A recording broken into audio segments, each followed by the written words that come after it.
So Jeff, this big thing called the ego. Yes. Everybody talks about in spirituality and books. I have to get rid of my ego, and I have no ego. You have a big ego. You write on your Twitter page, I have no ego. Is this the ultimate claim of the ego? You meet a lot of people who say they don't have an ego? Well, I mean, that's years ago when I was a really intense, serious spiritual seeker. I mean, that was my goal, was to get rid of the ego, because I used to think that, well, once I get rid of the ego, then there'll be oneness. So it's like I used to think that something called the ego was blocking oneness. You see. But if you think about it, it doesn't make any sense whatsoever, because it would be like the separate wave in the ocean. So a wave in the ocean, and the wave thinks it's separate. It would be like the wave saying that, first of all, I need to get rid of the wave before there can be ocean. First of all, I need to get rid of the wave, then there will be fully ocean. But of course, what the wave isn't seeing is that the wave is the ocean. I mean, the wave is 100% water. So really, there is no separate wave. It's the ocean appearing as a wave. It's the ocean playing at being a wave. A wave is the ocean waving. You know. So then the question is, well, who would get rid of this ego? I mean, who would get rid of the wave? You know, who is going to do it? So the wave says to itself, okay, I need to get rid of myself.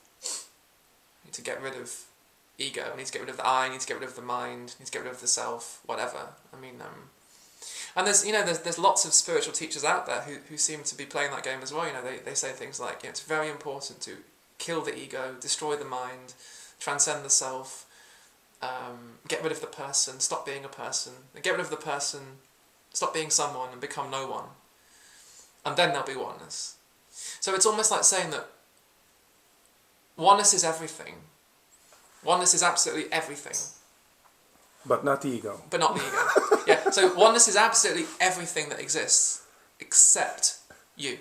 It's absolutely everything except you. And of course, you is the world, right? That the world is a reflection of you. When there's no ego, there's no I, there is no world. So it's almost like saying oneness is everything except the world. Oneness is absolutely everything. It's everything that exists. Oh, well, except you and everything you love and all your relationships and your entire life and the entire. So it's like saying oneness is everything except everything. So that doesn't sound like oneness to me. You know, the point is that sounds like a concept of oneness. That sounds like an individual's concept of what oneness is. So oneness is everything except ego. Oneness is everything except. What oneness, it can't be except. It can't be except. Mm-hmm. It has to be everything. So it's like when it's seen that it's everything, when it's seen that it's the ocean appearing as everything, then the need to get rid of anything simply falls away. There's no need anymore to get rid of anything, because it's seen that there is already only oneness.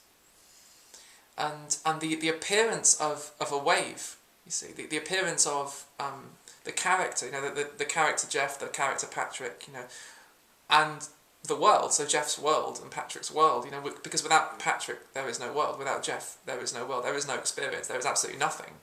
Without the world there is no possibility of anything. I mean, without a duality, without at least the appearance of duality, you know, without the appearance of the wave, without the appearance of me, you, past, future, you know, here, there, table, chair. I mean, without duality, there's no possibility of even talking like this. I mean, there has to, the appearance isn't lost. That's the beauty of it, you see.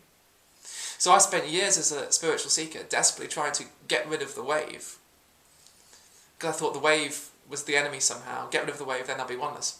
But actually, of course, the whole time it was the wave fighting itself. You see, it was water fighting water. So it strengthens the ego. Strengthens the ego, exactly. Whatever the ego is. I mean, the ego is, you could say it's identification as being a separate person. So the ego is separation. So it's separation, fighting separation, actually ends up deepening the sense of being someone fighting something, someone versus the ego.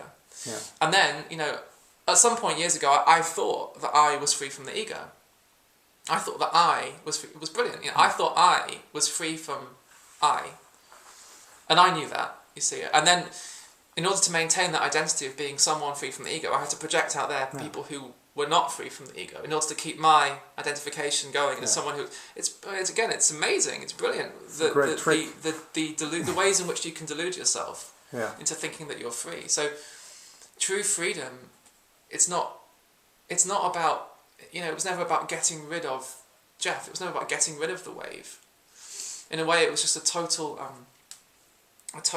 embrace of that wave, and or at least seeing that the wave is already fully embraced, that the wave is already fully that.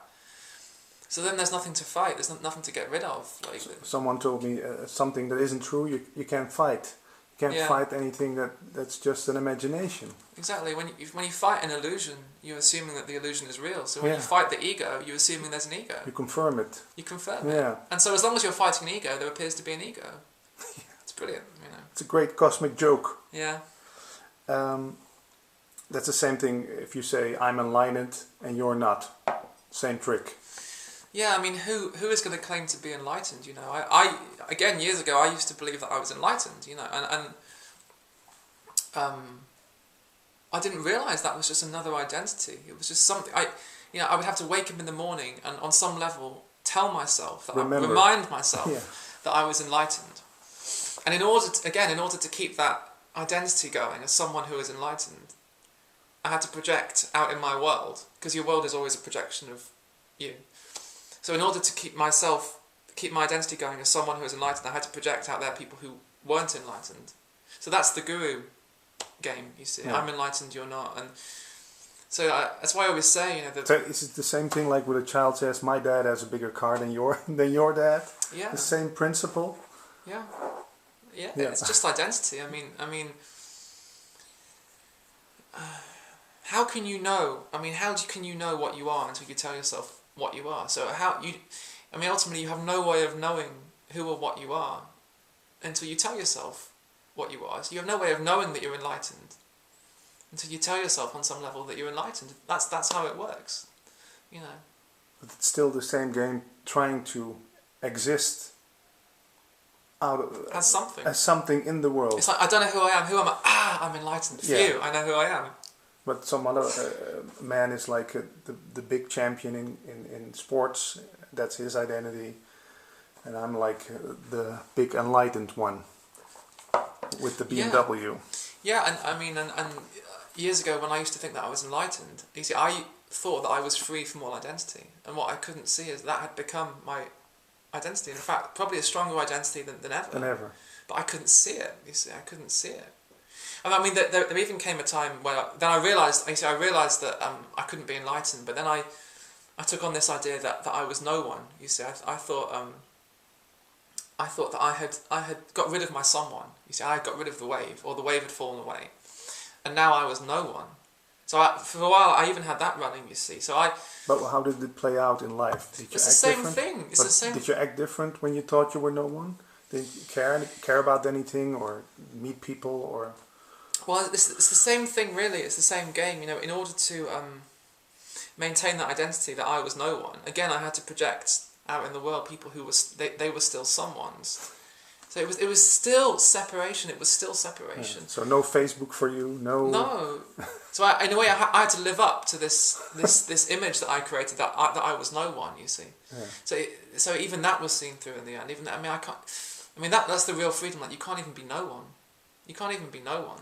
You know. But concluding this segment, there's nothing wrong with being a person or with, you know, because that's what people want to get rid of, being a person. Well, but just being someone with likes and dislikes and hobbies and stuff like that. There's nothing wrong with exactly. that. From the perspective of the ocean, there's no problem with the appearance of the wave. Yeah. So the wave. It celebrates itself as the appearance. Yeah. Exactly. So the real freedom was when all this enlightenment crap fell away, all this spiritual stuff, just to be Jeff again, to be able to just live as this, whatever this is. You know, I'm Jeff. I'm not Jeff. I'm someone. I'm no one. It does. In the end, it doesn't matter.